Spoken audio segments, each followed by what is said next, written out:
Inside story. सभी नेताओं से अलग थलग दिखे अजीत पवार। अजीत ने एक बार भी नहीं कहा इस्तीफा वापस लो। सभी नेताओं ने बार बार कहा इस्तीफा वापस लो। अजीत ने कहा साहिब पद छोड़ रहे हैं। पार्टी नहीं, अजीत पवार के सुर बाकी सबसे अलग थे। ये जो अलग धुन, अलग सुर अजीत पवार की नजर आ रही थी।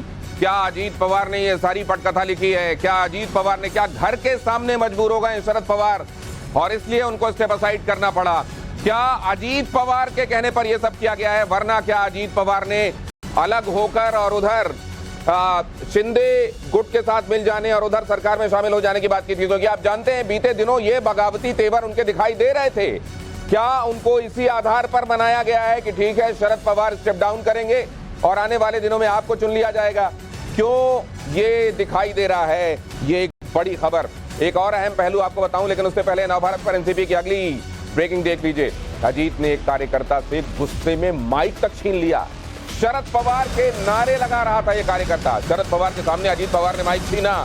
शरद पवार के इस्तीफे से दुखी होकर ये कार्यकर्ता नारे लगा रहा था, लेकिन अजीत पवार को ये नारे इतने नागवार गुजरे कि उन्होंने माइक ही छीन लिया। ये तस्वीर बहुत ध्यान से देखिए, देखिए देखिए देखिए देखिए, यहाँ देखिए, ये जो हाईलाइटेड हिस्सा है यहाँ देखिए, ये देखिए शरद पवार के लिए लगते हुए नारे। अजीत पवार अपनी कुर्सी से उठे, आगे की तरफ झुके और उस कार्यकर्ता से माइक छीन लिया। मतलब सब कुछ अजीत पवार की लिखी हुई स्क्रिप्ट के हिसाब से होना चाहिए। अगर ऐसा नहीं होगा तो अजीत पवार माइक छीन लेंगे। ये देखिए,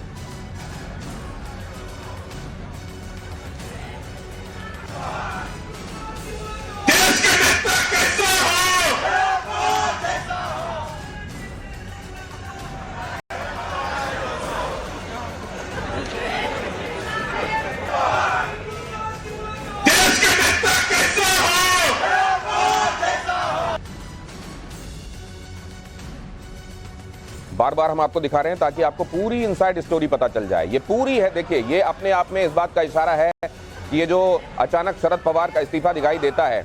आपको याद होगा 15 अप्रैल को सुप्रिया सुले ने कहा था कि कुछ बड़ा होने वाला है, 2 बड़े धमाके होंगे। और 17वें दिन ये जो धमाका इस तरीके से दिखाई देगा, ये किसी ने सोचा था क्या? लेकिन अगर ये धमाका दिखाई दे रहा है तो इसके पीछे अजीत पवार की भूमिका क्या है, ये अगर आपको समझना है तो इन तस्वीरों को देख लीजिए एक बार। फिर से देखिए, इस नारे को सुनिए और देखिए कैसे माइक छीना गया। देखिए एक बार।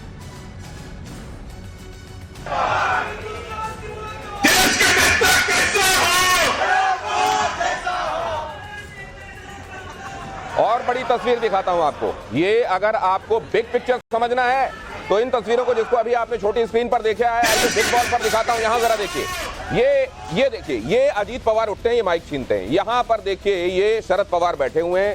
शरद पवार के इस्तीफे देने के बाद से भावुक माहौल बना हुआ था और यहां जो कार्यकर्ता मौजूद थे उनमें से अधिकांश ये कह रहे थे कि शरद पवार को अपना इस्तीफा वापस लेना चाहिए। हालांकि शरद पवार ये कह रहे हैं कि वो अब एक हमेशा से यात्री रहे हैं और उनकी यात्रा अनवरत जारी रहेगी। लेकिन यहां पर देखिए, अब देखिए जरा, अब इस हिस्से पर गौर कीजिए।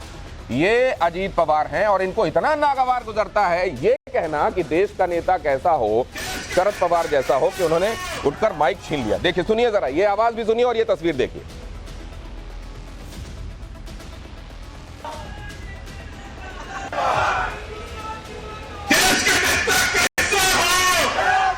एक बार बोल पाया वो, देश का नेता कैसा हो, शरद पवार जैसा हो। अजीत पवार अपनी कुर्सी से उठे, उठकर माइक छीन लिया। आपको एक स्टेटमेंट और याद दिलाता हूं।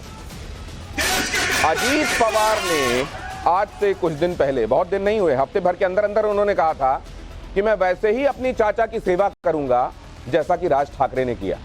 मतलब वो ये कह रहे थे, उनका इशारा ये था कि अगर राज ठाकरे की बजाय उद्धव ठाकरे को आगे बढ़ाने पर बाला साहेब ठाकरे ने जोर दिया था, तो राज ठाकरे का जो बर्ताव था अपने चाचा के साथ, वैसा ही बर्ताव मैं करूंगा अपने चाचा के साथ। ये बहुत बड़ा स्टेटमेंट था और आज अपने चाचा को लेकर उनके दिल में क्या है ये आपने यहां पर देख लिया, जब एक कार्यकर्ता ने ये नारा लगाया और उठकर माइक छीनने का काम किया अजीत पवार ने।